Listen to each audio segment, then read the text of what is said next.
Hi, so I am doing something a little bit different for this episode. I thought it might be fun to just do my little wrap up right after I finish the book, and then I can just, once I've done 5 of those, slap them together and post them.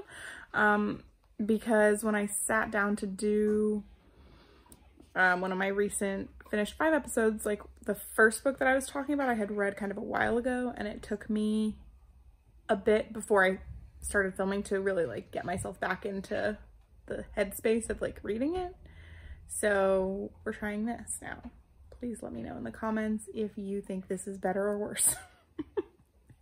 If you hate it, I want to know. I finished a book last night, and I didn't want to film this last night. I wanted to film it in the day. So here I am in the day-ish, late afternoon really. Anyway, I finished In the Woods by Tana French. And I read this book for the Shelf This book club hosted by Bailey. And I will link her announcement video down below.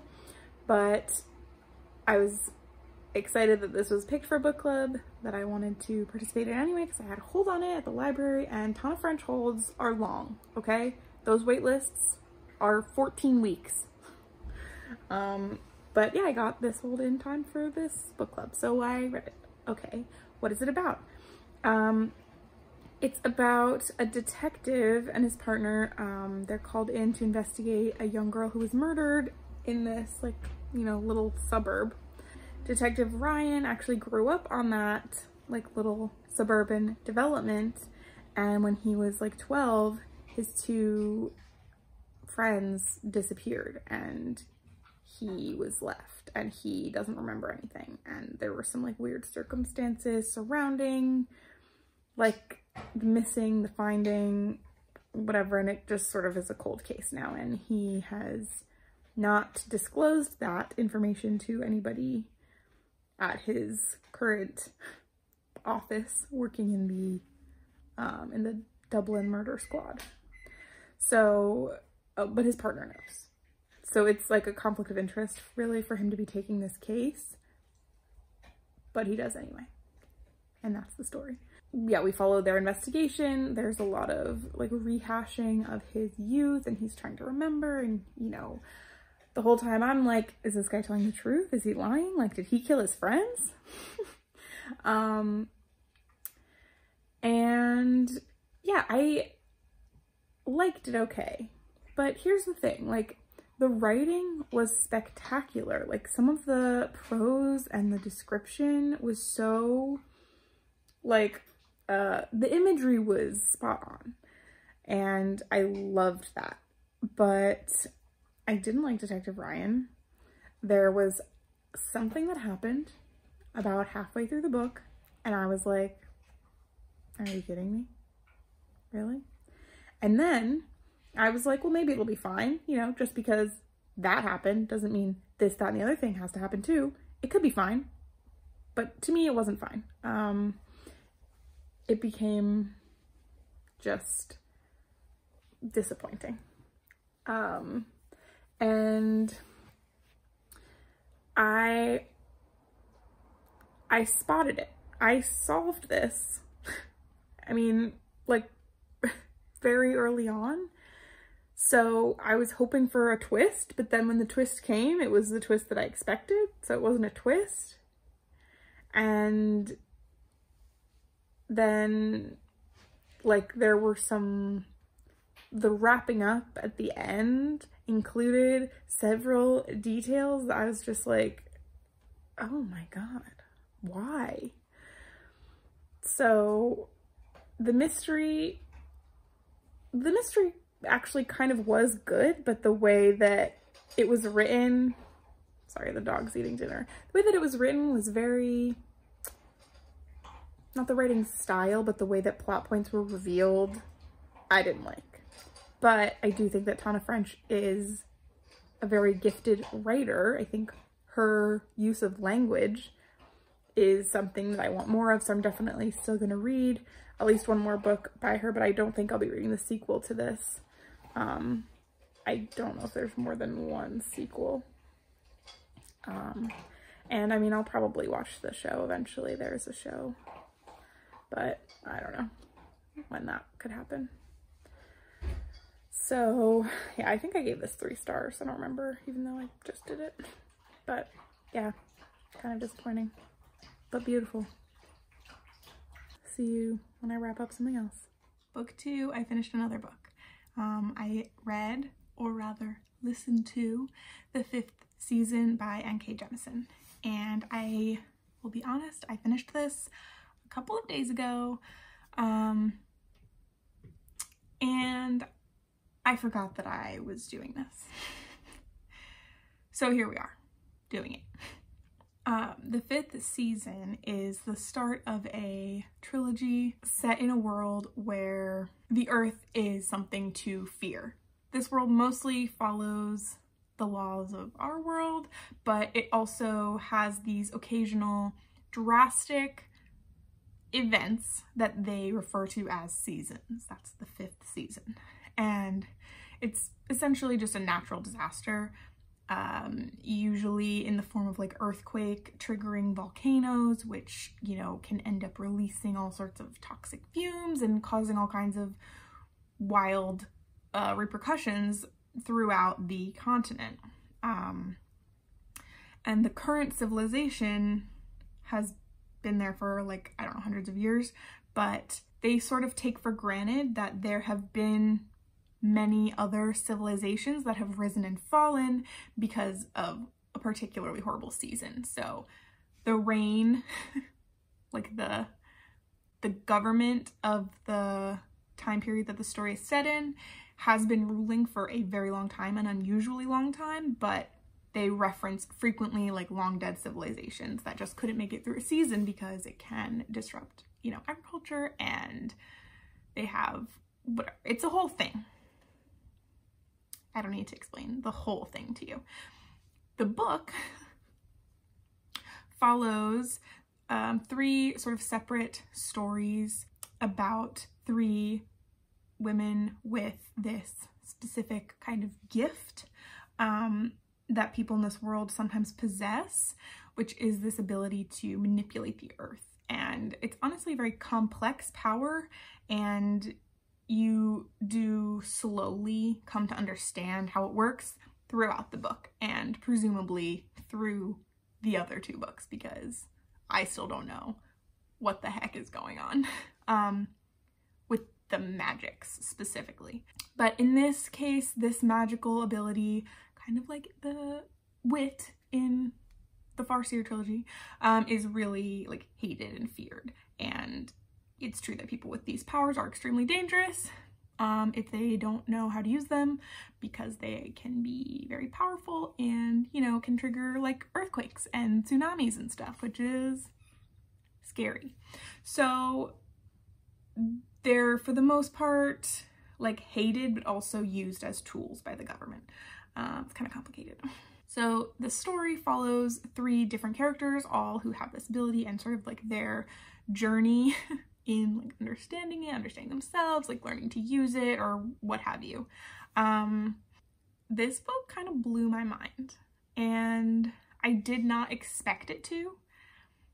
I have read N.K. Jemisin before. I have really liked some things and felt meh, fine about some other things. But this particular series is celebrated for having won the Hugo Award for Best Novel. All 3 books in this series came out 1 year after the other, and each of them won Best Novel, which is amazing. That means that they're really good. That means that the other 2 are just as good as this one, because this one was so good. It had me on my toes. It was engaging. It was very interesting. N.K. Jemisin is an incredible world builder.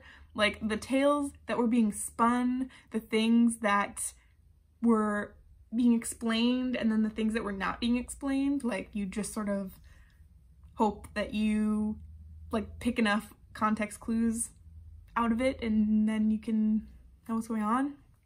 This is a mess, but it was fantastic. I can't wait to read the next one. I'm practically speechless. As far as like diversity, representation, as with all of N.K. Jemisin's work. Excellent job, beautiful, different races, different racial groups, interactions, and like how they perceive each other. And there's a trans character, there is a throuple of sorts, some non-traditional relationships. We love to see that. What else? Oh my gosh. I don't know what else. It was kind of violent, you know, not super, but fantastic book. I don't remember what I rated it. I loved it. That's it. But while I have you here, I finished another book. It was gonna be so fun, like every one of these books, like different setting, different whatever, like different vibe. I was gonna have different energy or something, but yeah, I put off filming that little wrap up, and now I've actually read another book, a whole other book. I read Infinite Country by Patricia Engel. I have the book. It's one of the books that I happen to own a copy of. I got it from Book of the Month, but it's not in this room. So enjoy the photo. So this is a book about a family. We start out following the parents and their like initial relationship. They both live in Bogota, Colombia, and they start a family together, and then they are really dissatisfied with their lot in life. There's a lot of violence going on in Colombia and even in their city, so they decide to come to America, try for a different life. And the story is about that trial. It's not about getting into the country. See, I kind of thought it was going to be like if American Dirt had not been written by a white person, because this was not written by a white person.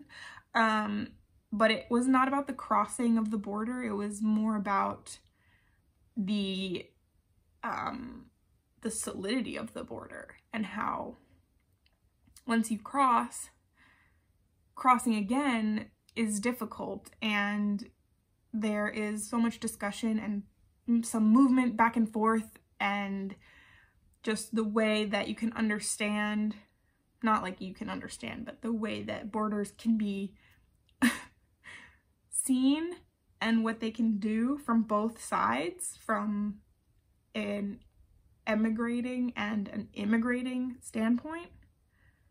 Do you know what I mean? I don't want to spoil anything. There is some family separation and attempts to bring that family back together, and all of the heartbreak that comes from that separation, and being, you know, pulled from the land of your ancestors and wanting something else and missing what you had, and knowing that, you know, you're maybe not safe or wanted in either place. Heavy stuff. It's kind of a quick read, I think, potentially like 200 pages. The writing was kind of sparse. It was not extremely descriptive, but there was a lot of referencing folk tales and Colombian mythology, and yeah, beautiful descriptions of the Andes. But yeah, it was a story, very sad, but also good. I don't know, I really liked it. The language could have done more for me overall, but the story was very strong. It was not dragging anything out. It wasn't dragging itself anywhere. Like, it was just telling the story of a set of lives, and how culture and community and sense of self, family, and, you know, documentation are all, it was a great book. I think I think that I love family sagas that take place over a long period of time. I love to read a family that someone has just like whipped up and then put through so much. Yeah, and that's something that I didn't think that I liked. And so even like reading book descriptions that say like this follows a family, blah blah, generational saga, I was like, ugh, I don't like those. Meanwhile, Pachinko, Girl, Woman, Other kind of, Homegoing, something else, I forget, now this, beautiful. So that was book 2 and 3, and hopefully I will remember to wrap up books 4 and 5 right when I finish them, because that was part of the fun of this whole thing. See ya with the next one. Okay, so I finished book 4 of this video. I finished Sense and Sensibility, and I was gonna post a vlog, right? I have some footage for a vlog. I have like a few minutes of vlog edited, but as I was putting it together, I don't know, my mood was varying so much, not even related to the book, that some parts of it, whatever, there were some problems,